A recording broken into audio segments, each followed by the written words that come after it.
01. You're entering Section 4 of the OIUN faction. Establishing genome status now. Please keep your arms and legs inside the capsule at all times. 1, 2, 3, 4, 5. Your status has been verified. Thank you, and welcome to the OIUN.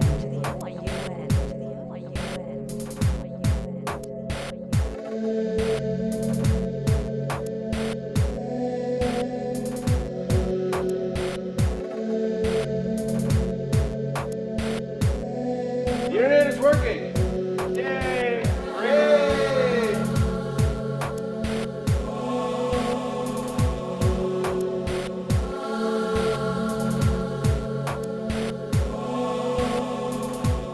Welcome to Necrowombicon. This is the fan convention for Penny Arcade, huge core of gamers. This year we've got about 200 people out just here to have fun.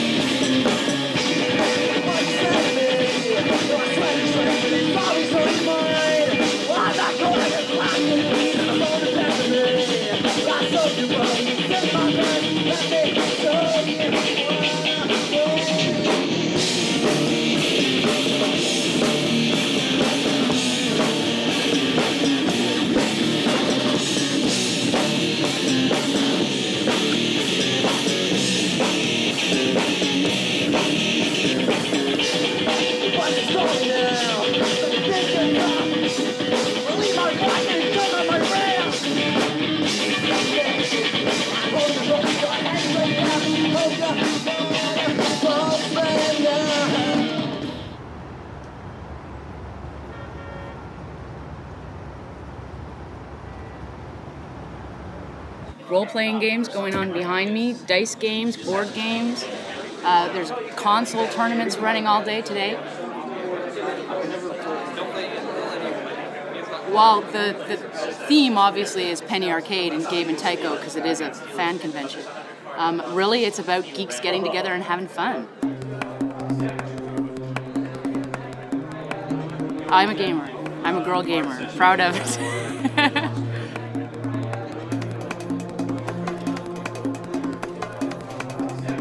To unsocial? Well, I don't know. Look around. Do they look like they're having trouble socializing? I don't know about that. Like this is a very social event. We're all here to have fun. There's people from all over North America here. Last year we had people from Europe even, and we're just here because we want to hang out together, and we have something in common. So I don't know that those are particularly traits of antisocial people. Being part of an online community is a very social activity. Well, I mean, I have people here who I consider really good friends of mine. Like, for example, Sim right over there came up from California. I've never met him face to face before, but you know, I could go over and give him a big hug and there. I find it a very social activity. It's something that my husband and I share. We have in common, and now our daughter, who's almost 3. So we're raising our little baby gamer. She plays some of the console games too, and it's just a way to have a really good time.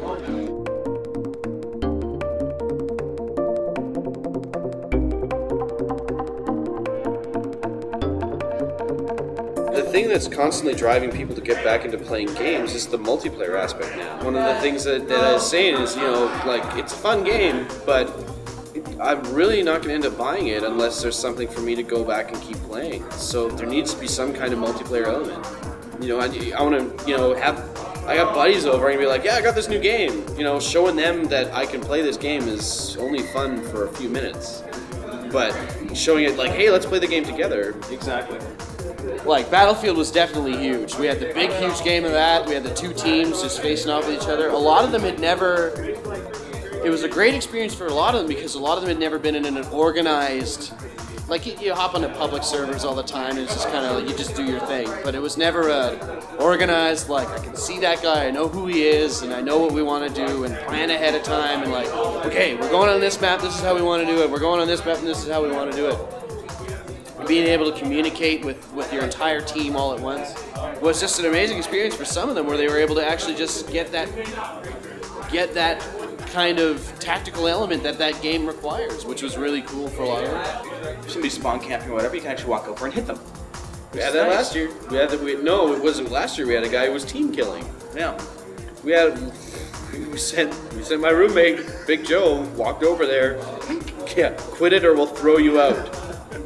And he quit. Yeah. Well, you can't do that over the net. You can't walk over and slap the guy. Silly. You can say that you're gonna. To actually say, to actually go over and do it and say, look, you're being an idiot, and we don't tolerate that here.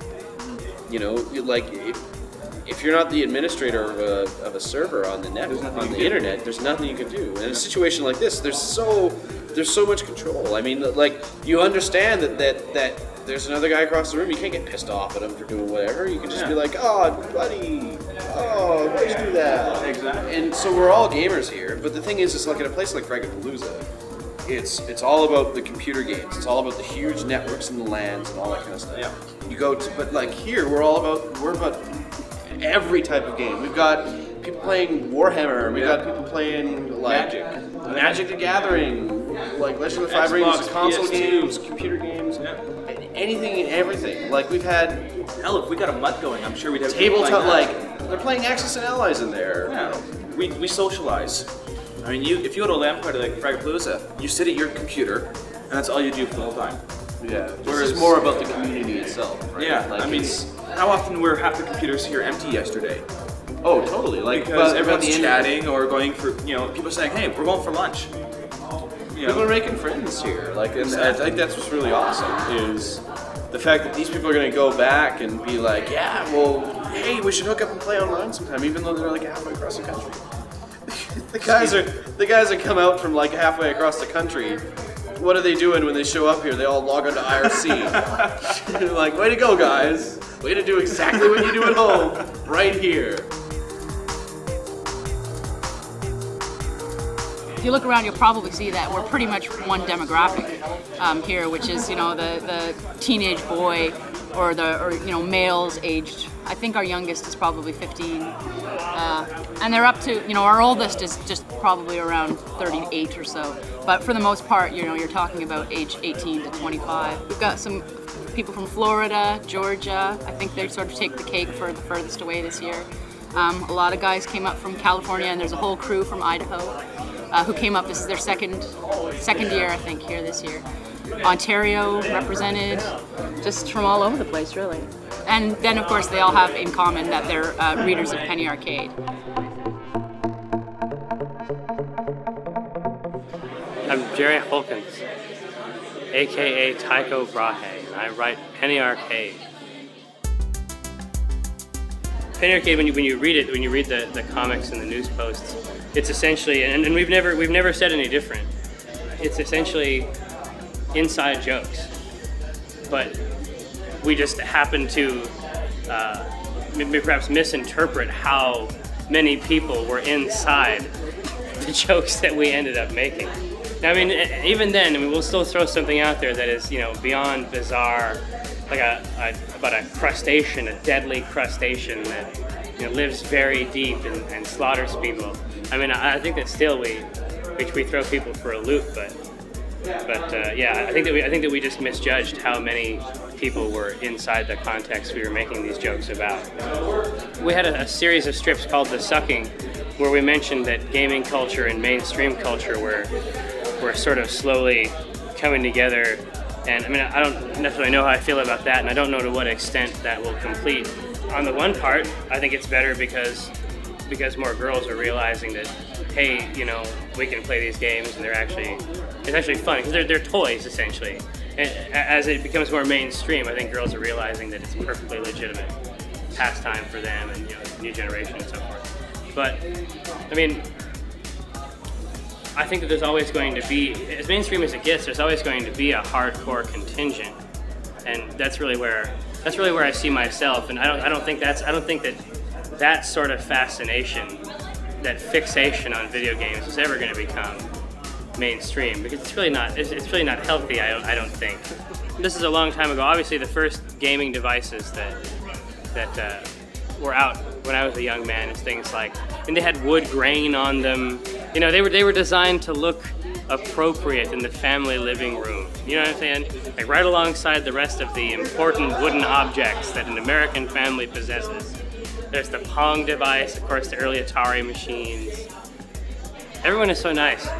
Obviously, I mean, I guess I didn't want to be mean, but at the same time, it's just there's so many shared experiences. Even if those experiences are virtual, even if these experiences do not occur in real life, everyone here has shared a sufficient number of them to essentially have at least a similar fantasy life. And I find that makes it pretty easy to start up conversations and stuff like that. I never feel like I have to meet people when I come here. I feel like we already pretty much know each other, and all the hard part about making friends is pretty much over by the time I arrive.